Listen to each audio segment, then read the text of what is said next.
Hello, welcome back to True Faith. We have Dominic here again, who's going to give an essay that he's written on mental prayer and some thoughts on it. Dominic? Thanks, Michael. So the essay is divided into two sections, and there's usually a few paragraphs under each section, so I will simply begin and we'll see how we go. The first section is, what is mental prayer and why should I practice it? Mental prayer is a means to stay in the state of grace, encounter God within your soul, obtain extraordinary graces, grow in His love, and to acquire and grow in all the Christian virtues. In mental prayer, a soul is able to communicate with God in such a way that it is enlightened and can see clearly what should be done in order to be saved, to grow in holiness, and in conformity to the will of God. It disposes the human heart to devotion, piety, humility, and kindness. The flesh can be brought into subjection to the law of the Spirit, and the prayerful soul can attain to the great blessing of a peaceful conscience. When the mind and heart are raised up to God, and to the truths of eternity, and to holy and supernatural things, this becomes real prayer. Vocal prayer accompanies and facilitates mental prayer. But by itself it cannot do us any good, nor please God, nor is it true prayer so long as it is only lip service and void of the heart's devotion and the mind's attention. The most important element is the devotion, fervour, or love, which accompanies prayer. It matters little if the mind is distracted, so long as there is devotion in the heart, or at least honest efforts to create it. As long as the will is static, prayer is but an illusion. I would say there should be some effort, of course, to not have those distractions. Just a little digression here. This was written a good while ago, so there might be a few mistakes in it. It neither honours God nor brings us any closer to Him. We have to love in order to speak to God in a way that will please Him and sanctify ourselves.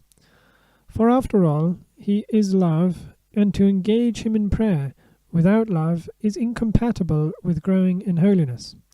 Mental prayer, then, places us in the presence of God so that He can communicate Himself to us by His grace and thus transform us with our generous cooperation into living images of Jesus Christ. Union with God through charity is the essence of Christian perfection. The further a person advances towards this ideal, the happier he becomes, and this is why mental prayer is a great defense against sadness and gloomy spirits. True and lasting happiness is inseparable from holiness. Hence the reasons for practicing mental prayer are chiefly twofold. Firstly, in order to reach eternal salvation, and secondly, to acquire holiness through conformity to the divine will. To reach salvation, there is need not only for ordinary grace, but also for extraordinary grace. It is morally impossible to be saved with just the bare minimum of grace. Even the heretics and the enemies of God have this. But it does not suffice as a general rule by itself, and in order to be saved one must keep praying while living in the world, and must pray with humility, confidence, and perseverance. One who does not practice mental prayer will most likely not pray as he should. He will be ignorant of the defects of his soul, of the dangers of his salvation, and so will probably become hard-hearted, and in the end will go to hell. He who does make mental prayer, however, will most likely abandon sin and grow in sanctity until he dies, and thus goes to heaven. All the saints have become saints by mental prayer. Those who are saved are usually saved because of prayer. On the other hand, those who are lost as a general rule because of a failure to pray, or at least to pray as they should. Those seeking a closer union with God will find it impossible to reach Him without the habit of mental prayer. They will never come to any profound feeling and understanding of Him, so long as their spiritual eyes are so blind. To know God in a way that will elevate and sanctify the soul requires an intensely active interior life.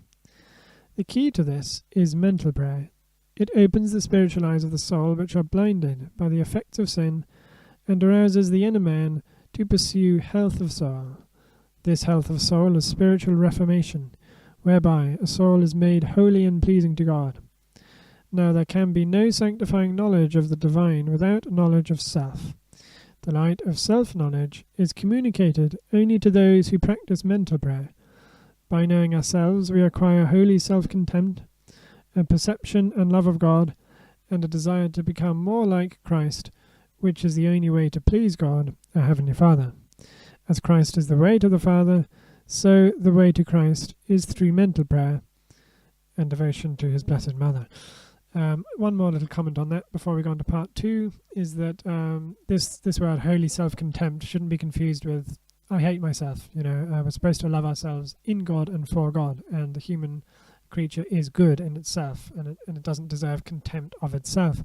What we mean is that part of you which would incline you away from union with God, away from your true end. That's what deserves contempt. And if those are habits, then we can say that that's you in a sense that it's part of you. Sometimes a habit can be called natural to oneself. But we might leave the rest for part 2, where we're only into the second bit, which is now called Getting Started. And then we're going to go through methods of making mental prayer.